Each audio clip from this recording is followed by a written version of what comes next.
నమస్కారం డాక్టర్ గారు. నమస్తే మేడం. డాక్టర్ గారు, నరాల బలహీనత అన్న ప్రాబ్లం కూడా ప్రెజెంట్ డేస్‌లో ఎక్కువ కనిపిస్తూ ఉన్నాయండి. అయితే చాలా మందికి డౌట్, నేను మొన్న మాటల సందర్భంలో మా ఫ్రెండ్ ఒకళ్ళు, అమ్మో నాకు కొంచెం నరాల వీక్‌నెస్ ఉంది, వాళ్ళు టీలు, కాఫీలు అవాయిడ్ చేయాలి అని చెప్పేసి అంటున్నారు. ఇది నిజంగా అవాయిడ్ చేయాలంటారా నరాల బలహీనత ప్రాబ్లం ఉన్నవాళ్ళు? ఇప్పుడు మన 2 తెలుగు దేశాల ప్రాంతాలు ఉన్నాయి కదా. తెలంగాణలో ఎక్కువ చాయ్ తీసుకుంటారు. మీరు ఒక్కసారి విజయవాడ దాటండి, కాఫీ చాలు అయిపోతుంది. కాఫీ కూడా తీసుకుంటారు అక్కడ. అవును. అయితే మీకు వంటలు వస్తాయి కదా. మీరు ఇప్పుడు ఇవాళ ఇంట్లో బిర్యానీ వండినరు, దానికి మీరు గ్రేవీ తయారు చేస్తారు కదా. అవును. ఆ గ్రేవీ కానీ, బిర్యానీ గ్రేవీ కానీ, గుత్తొంకాయ కర్రీ చేసుకుంటారు కదా, దాంట్లో కూడా జర గ్రేవీ వేస్తారు కదా. అవునండి. అయితే అది వండేటప్పుడు మీరు ఎట్లా చేస్తారు? ఉల్లిపాయలు, ఇంకా హోల్ గరం మసాలా ఇవన్నీ వేసి శుభ్రంగా పేస్ట్ చేసి మంచిగా దాన్ని ఉడకబెడతారు కదా. దాంట్లో ఆయిల్ కూడా ఎక్కువ వాడతారు కదా, ఫుల్ హీట్ లో పెడతారు కదా. అది వండినాక కూడా మనకు జరసేపు డౌట్ ఉంటుంది, అరే ఇంకా ఉండాలి, జరసేపు పొయ్యి మీదనే పెడదాం అనేసి ఉంటది కదా. కొంచెం టేస్ట్ ఇంకా ఉడకలేదు అనేసి అనిపించి అట్లా పెడతాం కదా. ఎంతసేపు అవుతుంది మొత్తం కర్రీ రెడీ అవ్వడానికి? ఒక 20-25 minutes పొయ్యి మీదనే ఉంటుంది కర్రీ. ఇది మీకు తెలుసు కదా. అయితే మీరు ఎంతసేపు కుక్ చేస్తున్నారు దాన్ని? ఇప్పుడు చాలామంది ఏం చేస్తారంటే, ఇప్పుడు ఒక పేషెంట్ వచ్చారు మన దగ్గర, రోజుకి 6 సార్లు చాయ్ తాగుతారంట. రోజుకి 6 సార్లు. ఆయనకు సిమ్టమ్లు ఏమున్నాయి తెలుసా మీకు? ఈ ఫింగర్స్లో తిమ్మిర్లు. ఏంటంటే అంకుల్ గారు ఉండే, జర 72-73 ఉండే. వాళ్ళ ఇల్లు ఏదో sky rise apartment, high rise అపార్ట్మెంట్లు ఉంటాయి కదా, ఏదో పైన ఫ్లోర్లో ఉంది ఇల్లు. ఎవరైనా ఏమైనా స్విగ్గీ జొమాటోలో ఆర్డర్ పెడితే వాడు దిమాగ్ ఖరాబ్ అయిపోవాలి, ఇన్ని ఫ్లోర్లు పైకి పోవాలి అది ఇది అనేసి. ఇప్పుడు హై రైజ్ అపార్ట్మెంట్లు అన్నీ అట్లనే తయారైనాయి. అంకుల్కి డైలీ వాకింగ్కి కిందికి పోవాలి, కాళ్ళు లాగుతున్నాయి, తిమ్మిర్లు ఉన్నాయి, పాదాల్లో స్పర్శం లేదు. ఇప్పుడు లిఫ్ట్లో పోయి బటన్ నొక్కుతాం కదా, ఆ బటన్ నొక్కితే మొత్తం చేయి జిల్లు జిల్లు జిల్లు జిల్లు అంటుంది. డైలీ ఛాయ్ చేసుకొని కప్ పట్టుకొని ఆ లిఫ్ట్లో పోయి కిందికి పోయి కూర్చొని ఛాయ్ తాగి జరసేపు తిరిగేసి వస్తారు. ఇప్పుడు నేను ఇంతే చెప్పినా కదా, మీకేమనిపిస్తుంది? అరే మంచి అలవాటు, ఛాయ్ కూడా హెల్త్కి మంచిది అంటారు కదా, యాంటీ ఆక్సిడెంట్లు ఉంటాయి కదా అంటారు కదా. ఇప్పుడు వాకింగ్ కూడా మంచిది కదా, అయినా ఈ నరాలది సమస్య ఎక్కువ ఉంది. మెడ నరాల్లో ప్రాబ్లమ్స్ ఉన్నాయి, నడుముల నరాల్లో ప్రాబ్లమ్స్ ఉన్నాయి, డీజెనరేటివ్ డిస్క్ డిజీజ్ ఉంది. ఇప్పుడు ఆయన బెంచ్ మీద కూర్చున్నాక, ఛాయ్ తాగినాక లేస్తారు కదా, ఇట్లా లేచేటప్పుడు నడుము నుంచి తల వరకు ఒక షాక్ కొట్టినట్టు అవుతుంది. మళ్ళా నడిచేటప్పుడు చుమ్ చుమ్ చుమ్ చుమ్ చుమ్ చుమ్ చుమ్ చుమ్ అవుతుంది మొత్తం కాళ్ళు. ఈ సమస్య వల్ల నరాలు దెబ్బపడ్డాయి.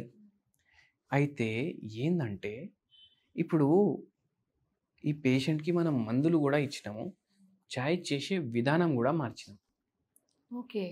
పేషెంట్కి ఫస్ట్ 4 monthsలో ఆల్మోస్ట్ 10-12 years నుంచి ఈ సమస్య నుంచి బాధపడేట ఆయనకు ఫస్ట్ 3-4 monthsలో 70-90% సిమ్టమ్లు తగ్గిపోయినాయి.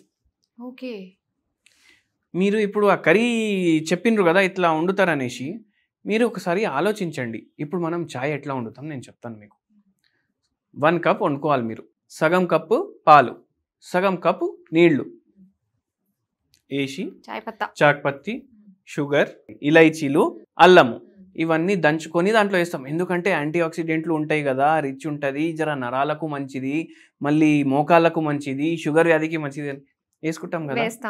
అది అట్లనే పెట్టి మనం ఏం చేస్తాం, అది కూడా ఉడకాలి, బాగా అది మరగాలి. చలో రీల్ చూద్దాం అనేసి, అంటే కర్రీకి ఎంతసేపు మనం పొయ్యి మీద పెడుతున్నాం, చాయ్ని కూడా అంతసేపు పొయ్యి మీద పెడుతున్నాం. అది అమృతం కూడా అనుకోండి, విషంలాగా తయారవుతుంది.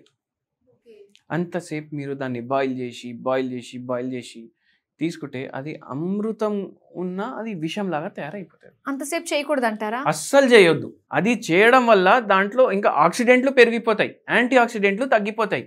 ఛాయ్లో ఉన్న ప్రాపర్టీస్ ఏవైతే మంచి ప్రాపర్టీలు ఉంటాయి కదా, అవి చచ్చిపోతాయి. ఓకే. డికాషన్ బాగా మరగాలి, మరగాలి అని చెప్పేసి కొన్ని అస్సలు మరగొద్దు, అస్సలు మరగొద్దు.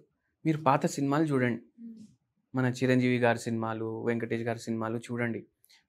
కొన్ని సినిమాల్లో ఎట్లుంటుంది, ఫుల్ ఫైటింగ్ సినిమాలు వస్తుండే అప్పుడు. అయితే పెద్ద ఇల్లు ఉంటుంది, ఆ విలన్ గాడు అక్కడ కూర్చొని ఏం చేస్తాడు, చాయ్ తెప్పిస్తాడు గార్డెన్లో కూర్చొని. వాడు ఒక టీ పాట్ పట్టుకొస్తాడు, పాలు పట్టుకొస్తాడు, షుగర్ పట్టుకొస్తాడు. అవును. మనం డికాషన్, ఆయన ఏం చేస్తాడు, విలన్ డికాషన్ వేసుకొని పాలు కొంచెం వేసుకుంటాడు, కొంచెం చక్కెర వేసుకుంటాడు.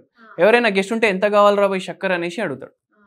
అంటే విలన్ తాగే పద్ధతి చాయ్ కరెక్ట్, ఓకే. మనం తాగే పద్ధతి తప్పు. మీరు డికాక్షన్ ఎక్కువ బాయిల్ చేయొద్దు. మీరు టీ మంచిగా వాటర్ బాయిల్ చేసుకున్నాక ఇట్లా చాక్పతి దాంట్లో వేయగానే ఒక 10 సెకండ్స్ ఆగితే రంగు రావడం స్టార్ట్ అవుతుంది. మీరు అప్పుడే దాన్ని బంద్ చేసేయాలి. ఓకే. అది మీరు యూజ్ చేయాలి. అట్లా యూజ్ చేస్తే నిజంగా ఉన్న యాంటీ ఆక్సిడెంట్ బెనిఫిట్లు మీకు లభిస్తాయి. మళ్ళీ ఇంకా కొందరు గ్రీన్ టీ తాగండి అంటాం, వాళ్ళకు కరెక్ట్ విధానం తెలియక వాళ్ళు ఏం చేస్తారు, ఈ చాయ్ ఎట్లా తయారు చేసుకుంటారు, ఆ గ్రీన్ టీ కూడా అట్లా తయారు చేసుకుంటున్నారు. ఇప్పుడు టీ బ్యాగ్స్ అయితే ఎలా అంటారు మరి? టీ బ్యాగ్ అయితే అస్సలు వాడొద్దు, బయట ఏమో అస్సలు చాయ్నే తాగొద్దు. ఎందుకు, నేను సింపుల్ ఎగ్జాంపుల్ చెప్తాను మీకు. మన బట్ట ఉంది, జర వాటర్ పడ్డది అనుకోండి, ఇది మొత్తం అబ్జర్వ్ అయ్యి ఇట్లా పైలా ఇచ్చిపోతుంది కదా. పేపర్ ఉంది, మీరు దాని మీద వాటర్ వేయండి, మొత్తం అబ్జర్వ్ చేసుకుంటుంది కదా. పేపర్ కప్ రా వాడు ఇచ్చేది తాగుదాం అనేసి మనం అనుకొని పేపర్ కప్లో ఛాయ్ తాగితే దాంట్లో ఎందుకు రాదు, ఎందుకంటే దానికి మైక్రో ప్లాస్టిక్ లేయర్ ఉంటుంది. ఓకే. సో ఇవన్నిటి వల్ల నరాలకు చాలా దెబ్బ పడుతుంది. అందుకే ఏది మనం తిన్నా ప్లాస్టిక్ కవర్లో ప్యాకింగ్, ప్లాస్టిక్ గిలాస్లో ఛాయ్, ఇవి తీసుకోవద్దు. ఛాయ్ని అంతా ఉడకబెట్టొద్దు. అయితే ఇవి మైండ్లో పెట్టుకోండి. ఆ సార్కి కూడా తగ్గినట్టు మనకు కూడా తగ్గుతుంది, మనం కొన్ని విధానాలు మార్చుకుంటే.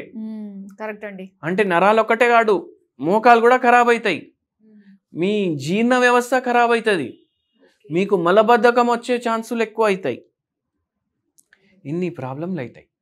ఇప్పుడు చూడండి, అందుకే కొందరికి ఎట్లా అలవాటు అయిపోయింది అంటే, నాకు ఛాయ్ తాగితేనే మోషన్ వస్తుంది. ఎందుకు? ఛాయ్ అయితే హెల్త్కి మంచిది కదా. అది సైకలాజికల్గా అలా పెట్టేసుకున్నారు. ఇంత బాయిల్ చేస్తే గట్ హెల్త్ ఎఫెక్ట్ అయిపోతుంది కదా, గుడ్ బ్యాక్టీరియా చచ్చిపోతుంది దాంతో. అందుకే ఆ తప్పు మనం చెయ్యొద్దు.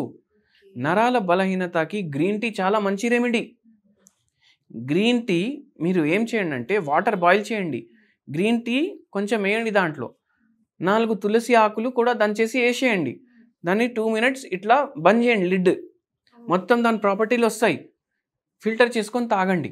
ఓకే. అంత ఈజీగా ఉంది కానీ ఎంత కష్టపడుతున్నాము. Okay. Within 5 minutes tea ready అయిపోవాలి.